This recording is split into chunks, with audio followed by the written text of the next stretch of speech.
Good evening friends. हम 1857 के विद्रोह पर बात कर रहे हैं, जिसमें हमने कारण, घटनाक्रम, इस पे हमने कारण, घटनाक्रम, सामाजिक आधार और क्षेत्रीय प्रसार, इन पे हमने अपनी बात खत्म कर ली थी। ठीक है, प्रीवियस वीडियोज में आप सबको याद है। एक बार सब लोग जुड़ गए हैं तो प्लीज कमेंट करके मुझे बता दें।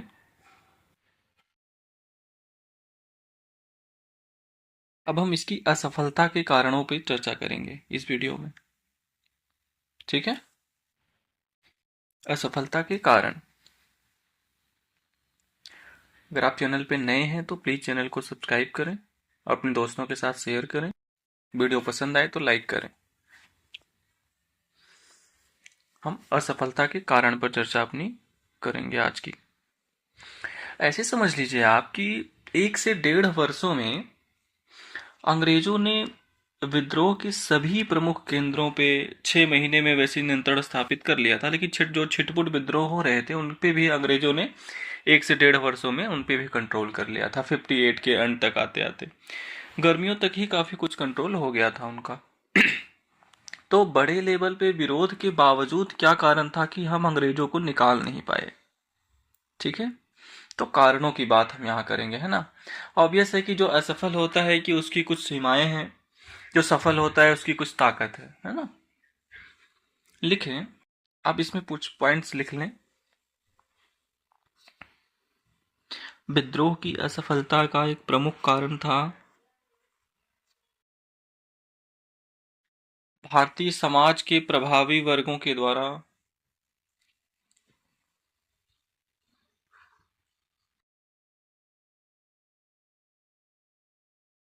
अंग्रेजों का साथ देना।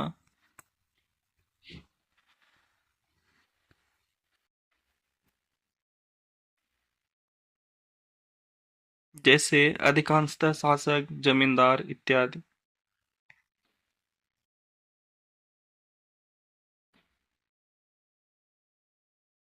अधिकांशतः शासक, जमींदार इत्यादि।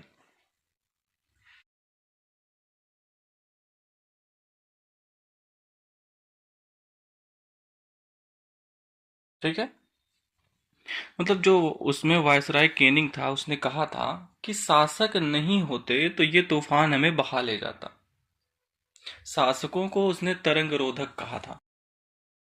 और दोबारा दिल्ली पर कब्जा करने में, आगरा पर कब्जा करने पे सिंधिया का बहुत बड़ा रोल था आगरा पे। और ग्वालियर पर कब्जा करने में, दिल्ली में पटियाला के शासक का बहुत बड़ा रोल था, है ना। तो अंग्रेजों ने खुद ही कहा था कि इन शासकों ने ही दोबारा इस्टेब्लिश करने में रोल अदा किया। ठीक है, अगला पॉइंट लिखो। इसी में अधिकांशतः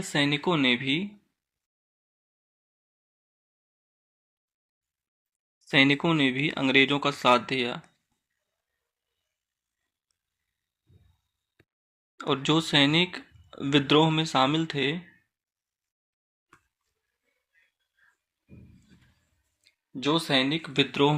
थे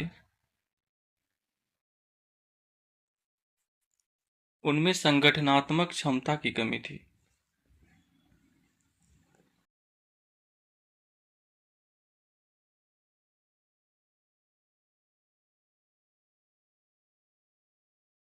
साहसी तो थे, लेकिन विद्रोह को नियोजित तरीके से आगे नहीं बढ़ा पाए।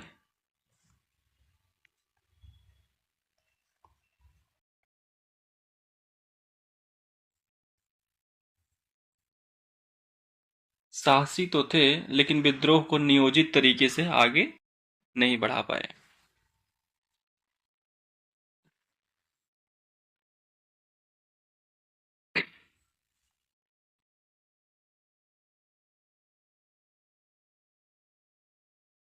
साहसी तो थे, लेकिन नियोजित तरीके से विद्रोह को आगे नहीं बढ़ा पाए।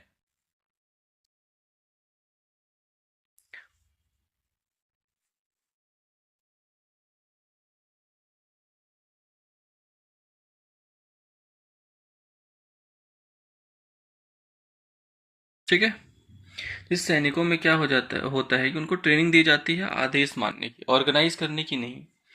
तो मतलब जैसे आदेश मिलता है फिर वो मरने मारने को उतर आते हैं।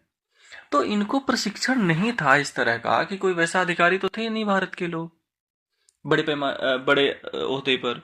तो इन्होंने साहस का परिचय दिया, अंग्रेजों को नुकसान पहुंचाया, चुनौती दी, लेकिन ऑर्गेनाइज नहीं कर पाए इनको। कई बार इनके व्यवहारों से आम लोग, व्यापारी वर्ग भी डर जाते थे, थोड़ा नुकसान भी हुआ इनके व्यवहारों से, है ना। तो ये एक सोशल बेस से जुड़ा हुआ एक सब रीजन है ना। लिखें।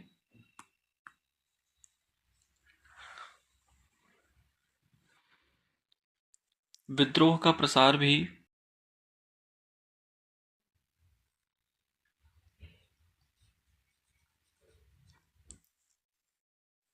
एक बड़े भूभाग में होने के बावजूद इसकी तीव्रता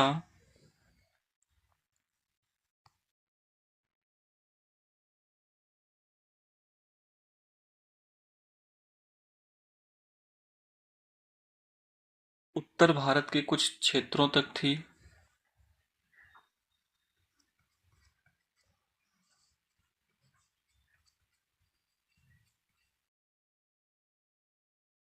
उत्तर भारत के कुछ क्षेत्रों तक थी।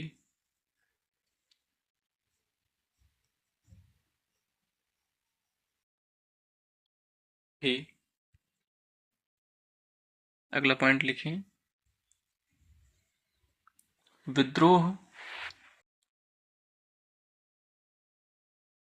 को संचालित करने के लिए विद्रोह को संचालित करने के लिए कोई प्रभावी संगठनात्मक ढांचा निर्मित नहीं हो पाया।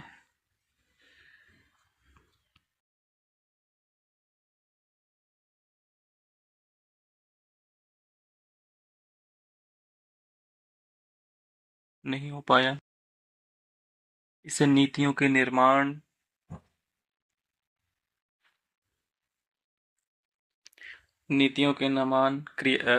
क्रियान्वयन नीतियों के निर्माण, क्रियान्वयन एवं समन्वय में सहूलियत होती।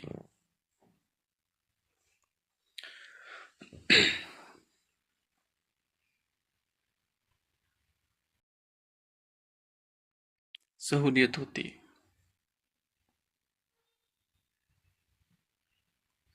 संगठन होने से कोऑर्डिनेशन बेटर होता, इम्प्लीमेंटेशन होता, कोई प्रभावी ढांचा नहीं हो पाया। एक समिति बनी थी, वो कोई इतना इम्पैक्ट नहीं छोड़ पाई। ठीक है, अगला पॉइंट लिखें। विद्रोह नेतृत्व की समस्या से भी जूझना पड़ा।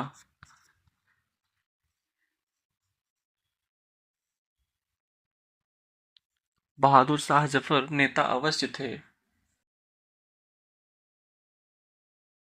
बहादुर शाह जफर नेता अवश्य थे, लेकिन उनमें वो ऊर्जा नहीं थी।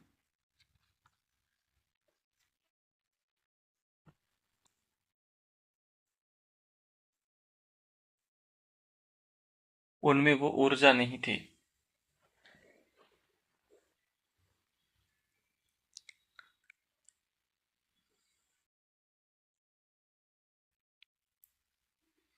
उनमें वो ऊर्जा नहीं थी। मतलब उम्र ज्यादा थी, 80 साल से अधिक थे, जीवन के आखिरी पड़ाव में ही थे। 4 साल बाद उनकी मृत्यु ऐसे हो ही गई थी।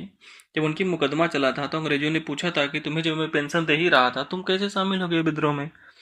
उसने कहा तो मुझे पता ही नहीं था ये विद्रोह किस लिए हो रहा था, सैनिकों ने हमें बंधक बना रखा था, साइन ना कर दो, कभी कभी दाढ़ी भी खींच लेते थे वो। तो जो नेता खुद ही कह रहा है कि हमें पता ही नहीं है विरोध में, ठीक है ना। तो अब एक होता है ना कि नेता जो ऊर्जा पैदा करे, तो उनमें वो स्पार्क तो दूर दूर तक नहीं था। बस इतना था कि उनके नाम से ना संबद्ध गए थे कि मुगलों की अधीनता सबने कभी न कभी मानी थी।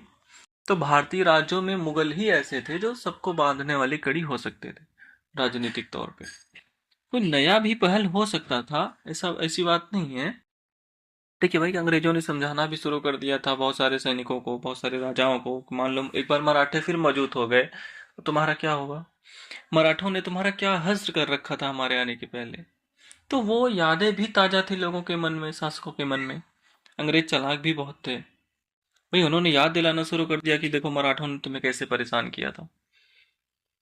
तो ये एक फैक्टर भी माना जाता है, संगठनात्मक कमजोरी, नेतृत्व की समस्या। अगला पॉइंट लिखो, संसाधनों की कमी भी विद्रोहियों की विफलता का एक कारण था।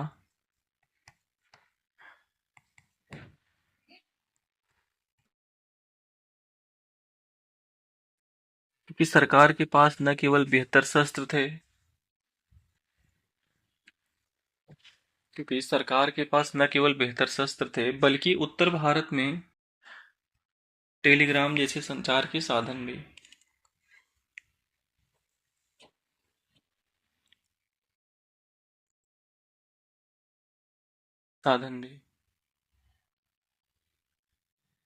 अगला पॉइंट लिखो, राजनीतिक एकता की कमी।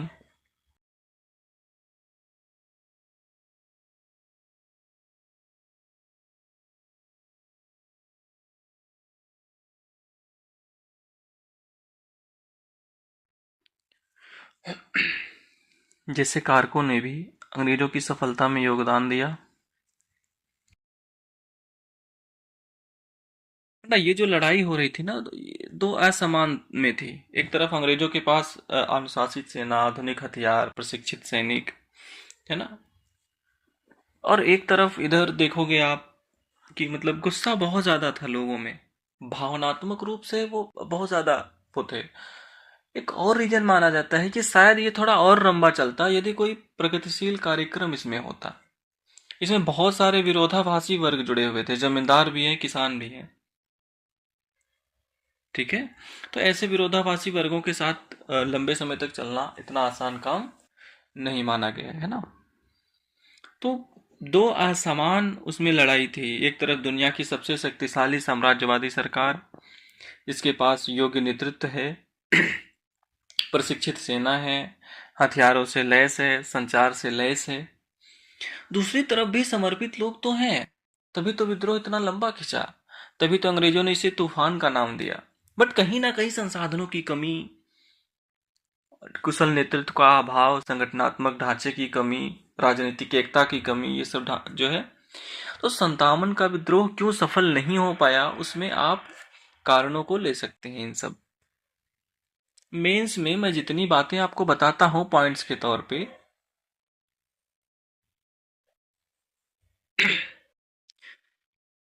ऐसा नहीं है कि उसमें आप एक आधा कारण जोड़ नहीं सकते हैं। अगर आपको समझ बने पढ़ने के दौरान तो एक आधा कारण और आप ऐड कर सकते हैं। मोमेंट क्या होता है कि जो मैं करा रहा हूँ आपको ना, उसमें से कितनी बातें पहुंच पाएंगी एग्जाम तक। कल भी यही समझाया था कि जो कुछ भी कराता हूँ वो पहुंच जाए अधिक से अधिक एग्जाम हॉल में।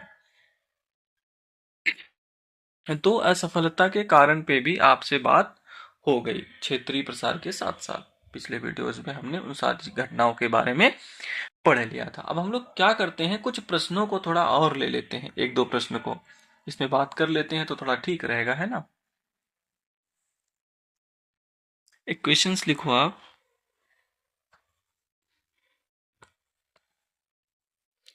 1857 का विद्रोह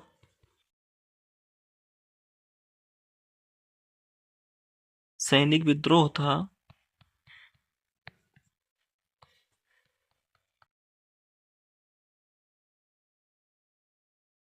इस कथन से आप कहां तक सहमत हैं? इस कथन से आप कहां तक सहमत हैं?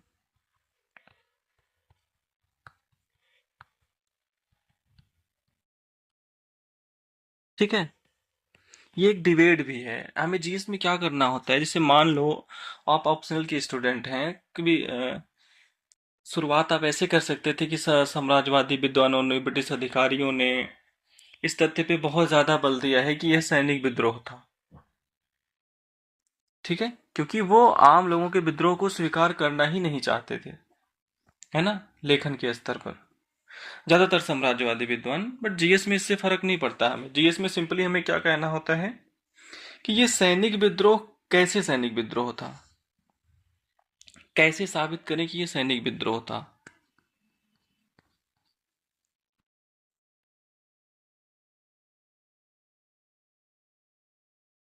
हम बता सकते हैं ना तात्कालिक कारण,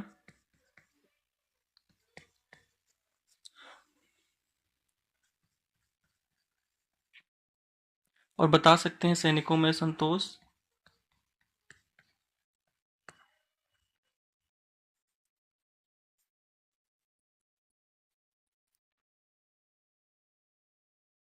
तो भाई पहले तो बता दिया सैनिक विद्रोह इन अर्थों में कह सकते हैं हम इसको। ठीक है। अब क्या सभी सैनिकों ने भाग लिया था?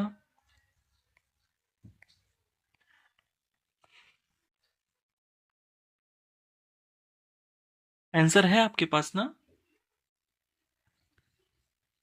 बॉम्बे मद्रास वगैरह के सैनिकों ने अंग्रेजों का साथ दिया। सिख गोरखा बड़ी संख्या में सैनिकों ने अंग्रेजों का साथ दिया। ना कि सभी अंग्रेजों ने सैनिकों ने भाग लिया था। क्या केवल सैनिकों ने भाग लिया था?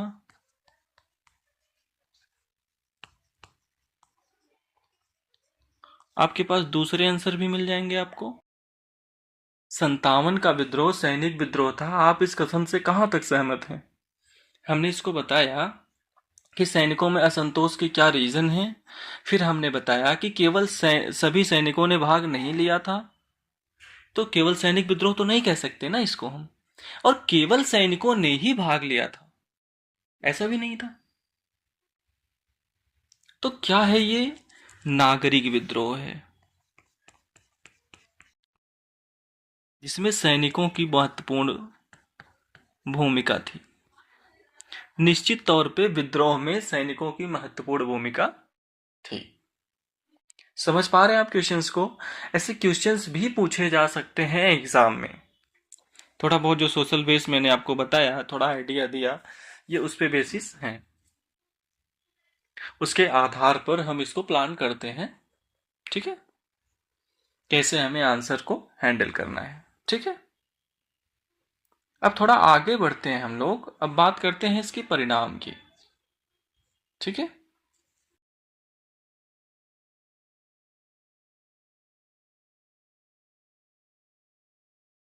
परिणाम को दो तरीके से देखना होता है।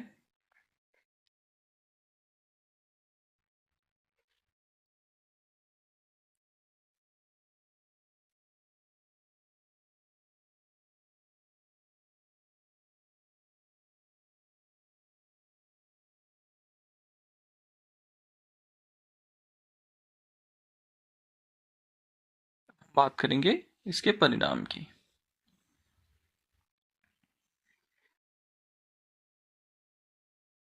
परिणाम को दो तरीके से देखना होता है।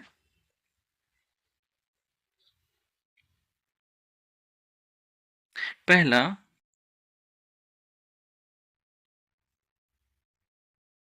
ब्रिटिश नीतियों के दृष्टिकोण से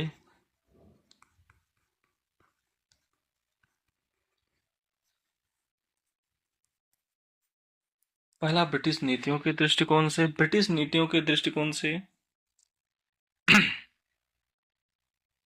ठीक है।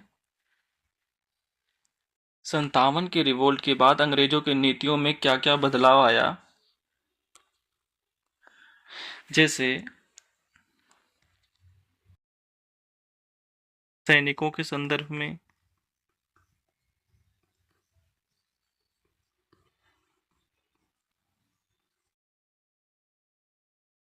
सैनिकों के संदर्भ में अंग्रेजों का दृष्टिकोण क्या हुआ, शासकों के प्रति,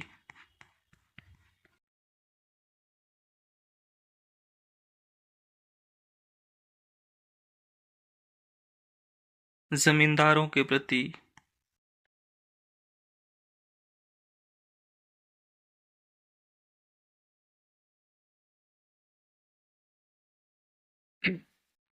शासकों के प्रति, जमींदारों के प्रति, प्रशासन के क्षेत्र में,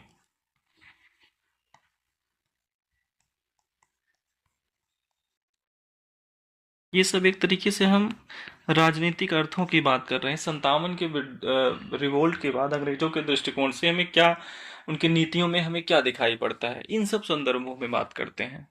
सैनिकों के संदर्भ में अंग्रेजों का नजरिया क्या था कि अंग्रेजों की संख्या बढ़ाई जाने लगी, महत्वपूर्ण स्थानों पर तैनाती की गई। जिन सैनिकों ने विद्रोह किया था, मतलब उन सब सैनिकों या उन क्षेत्रों के सैनिकों को थोड़ा महत्व कम किया गया। जिन्होंने दमन में योगदान दिया उनको प्रोत्साहित किया गया, ये लड़ाकू कौम है। और किसी भी तरीके से सेना में आधुनिकता की भावना, राष्ट्रीय चेतना की भावना ना आवे पाए। सेना ऐसी होनी चाहिए कि एक विद्रोह करे दूसरा उसे गोली मारने को तैयार हो। कुछ इस तरीके की पॉलिसी अंग्रेजों ने अपनाई। ठीक है, तो ये जो सारा बदलाव हुआ था, एक पील आयोग बनाया गया था, उसकी अनुशंसा पर इस सबका बदलाव किया गया था। ठीक है, तो ब्रिटिश नीतियों के दृष्टिकोण से तो हर अंग्रेजों की हर नीति में क्या होगा, भारत में उनकी पकड़ और मजबूत होनी चाहिए, भविष्य में ऐसे किसी भी विद्रोह को हम आसानी से दबा पाएं, और कोई नई संभावना बन रही है तो उसको भी हम खत्म करें। ठीक है, तो सैनिकों के संदर्भ में लिख लें आप जरा।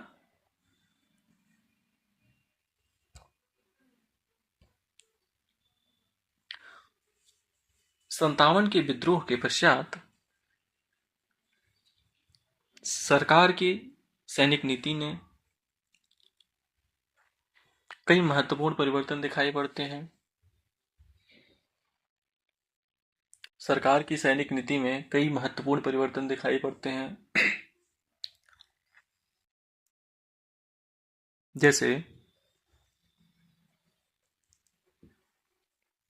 सेना में ब्रिटिश सैनिकों की संख्या बढ़ाई गई। सेना में ब्रिटिश सैनिकों की संख्या बढ़ाई गई। बंगाल में 1:2 तथा बॉम्बे एवं मद्रास में 5:2 या 2:5 कर दीजिएगा, 2:5। जैसे बंगाल में क्या हुआ, लिख लीजिएगा वहां पे, 2 भारतीय सैनिकों पे 1 अंग्रेज सैनिक। बॉम्बे एवं मद्रास में 5 भारतीय सैनिक पर 2 अंग्रेज सैनिक। एक पॉलिसी बनाई गई कि भाई कम से कम इतना होना चाहिए कंट्रोल करने के लिए, है ना। इसके पहले लगभग 6 भारतीय सैनिक पे 1 अंग्रेज सैनिक थे ओवरऑल पूरे भारत में।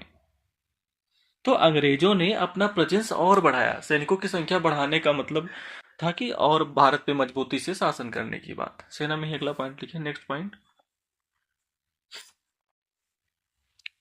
लिखो।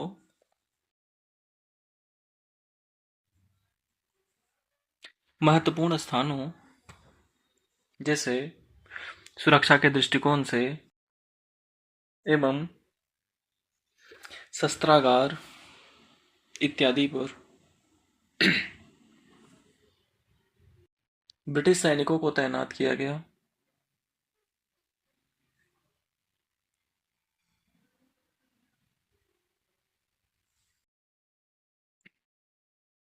जहां हथियार वगैरह होते हैं वहां पे ये सब सावधानी बरत रहे हैं अंग्रेज। अगला पॉइंट लिखो। विद्रोही सैनिकों को विद्रोही सैनिकों को गैर लड़ाकू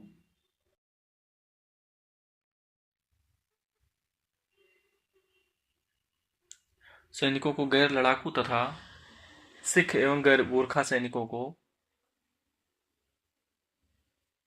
न केवल सेना में अधिक महत्व दिया गया, बल्कि इन्हें लड़ाकू सैनिक के तौर पर पेश किया गया। इन्हें लड़ाकू सैनिक के तौर पर पेश किया गया। ये एक तरीके से फूट डालो राज करो हो गई, जिसके दम पे ये कह रहे हैं कि गैर लड़ाकू, उन्हीं के दम पे ये पूरा भारत को जीता इन्होंने। और इधर चूंकि अभी नया पंजाब का नया नया विलय हुआ था, तो अंग्रेजों को नया एक मसाला मिल गया उसके बाद, है ना। गोरखा भी जो सैनिक थे पर्वतीय क्षेत्र के नेपाल के, वो भी ठीक ठीक संघर्ष से लड़ने वाले थे, बहादुर तो हैं ही, इसमें कोई दो राय नहीं है। तो अंग्रेजों ने लेकिन अलग तरीके से इसको चित्रित किया। अगला पॉइंट लिखें। 57 के विद्रोह के पश्चात 57 के विद्रोह के पश्चात अंग्रेजों की यह भी कोशिश थी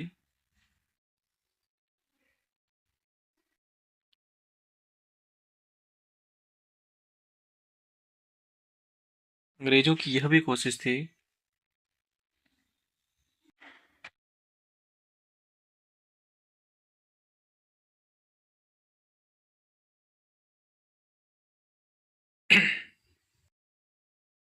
अंग्रेजों की यह भी कोशिश थी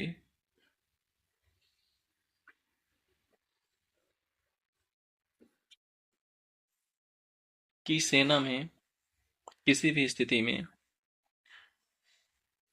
राष्ट्रीय चेतना के प्रसार को रोकना है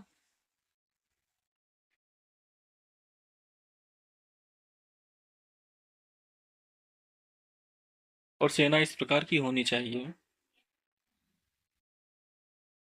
कि एक सैनिक यदि विद्रोह करे तो दूसरा उसे गोली मारने को तैयार हो।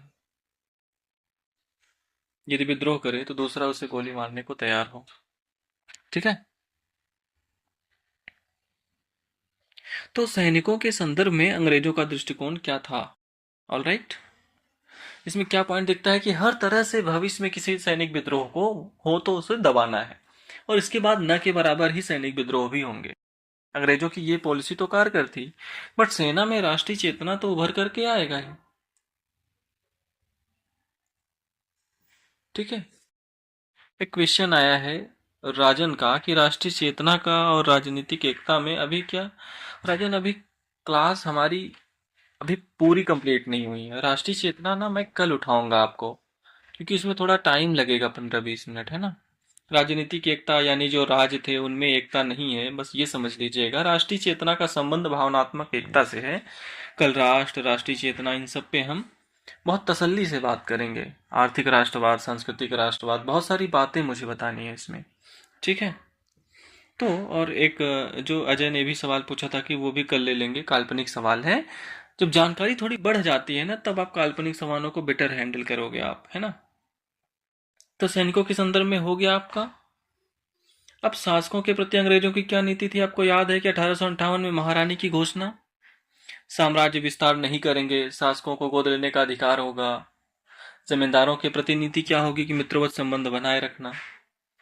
जिन जिन लोगों ने अंग्रेजों का साथ दिया, जो मजबूत पिलर हैं, उनको आप बना करके रखेंगे, क्योंकि विस्तार की प्रक्रिया लगभग पूरी हो चुकी थी उनकी। अब प्रशासन में आपको याद होगा 58 का अधिनियम आया था, कंपनी को हटा दिया गया था। 61 के अधिनियम में अतिरिक्त सदस्य में भारतीयों को शामिल करने का भी प्रावधान किया गया था। असंतोष पता भी लगना चाहिए और भारतीयों को होना चाहिए कि भाई शासन में वो भी भाग ले रहे हैं। सिविल सेवा परीक्षा में भारतीयों को भी भाग लेने की अनुमति दी, चाहे हम भाग ले ना पाए। तो ऐसा ना लगे कि हम नस्ली भेदभाव, जैसे पहले होता क्या था कि प्रशासनिक भेदभाव, नस्ली भेदभाव दिखावे के लिए ही सही अंग्रेजों ने कम करने के लिए कोशिश की। तो ये सब ना आपको बहुत सारी चीजें बता चुके हैं हम आपको पहले ही। अब यहाँ उसको हम एज अ पॉलिसी शामिल करेंगे कि अंग्रेजों की पॉलिसीज के बाद क्या किया, चूंकि एक लैंडमार्क माना गया इसको, एक हम कह सकते हैं कि वाटर शेड माना गया इसको। तो आज हम अपनी चर्चा को यहीं पर रोकेंगे। फिर जो चर्चा कल हमारी होगी या जो भी हमारी क्लासेज हैं आगे कंटिन्यू करेंगे, उसको हम अभी बोर्ड पर ही हम लोगों ने क्या क्या पढ़ा, इसके पहले से अब तक 57 के विद्रोह के कारणों की बात की है। तथ्यात्मक जानकारी पे कुछ तो हमने लिखा दिए हैं, कुछ बोर्ड पे लिख के बता दिए थे, आप नोट्स बना लीजिएगा आज के आज, डिले मत करिएगा। विद्रोह के केंद्र, नेता और उनके बारे में थोड़ा टाइम दे करके उनको पढ़िएगा, और कारण से ही क्लियर हो जाता है कि किन किन वर्गों ने भाग लिया था। इसकी जरूरत खूब पड़ती है। क्षेत्रीय प्रसार के बारे में एक ऑब्जेक्टिव आइडिया हमने दे दिया कि कैसे देखा जाता है इसको, और सफलता के कारण मैंने आपको बता दिए हैं प्रॉपर। ठीक है। कुछ प्रश्नों को डिस्कस हमने करा लिया है। परिणाम में अंग्रेजों के दृष्टिकोण से अभी हम बात कर रहे हैं, राजनीतिक परिणामों की पहला पॉइंट। बाकी सब भी पहला आप जानते हैं, बस दो दो चार चार लाइन है उसके बारे में लिखाना है, सारे परिणाम आप जानते हैं क्योंकि ब्रिटिश पॉलिसी हमने पढ़ा दी है ना आपको। तो उस पॉलिसी में जैसे मान लो सामाजिक नीति हमने कल कराया था, 57 के बाद अंग्रेजों ने प्रतिक्रिया बदली थी। एक तरीके से दोहराव है, बट एक जगह दोहराव होगा, क्योंकि ये क्वेश्चन सीधे सीधे एग्जाम में पूछा जाता है। ठीक है। तो आज की चर्चा हम यही रोकते हैं। ठीक है। फिर मिलेंगे अगले वीडियो में, तब तक के लिए आप मस्त रहिए, स्वस्थ रहिए। जय हिंद।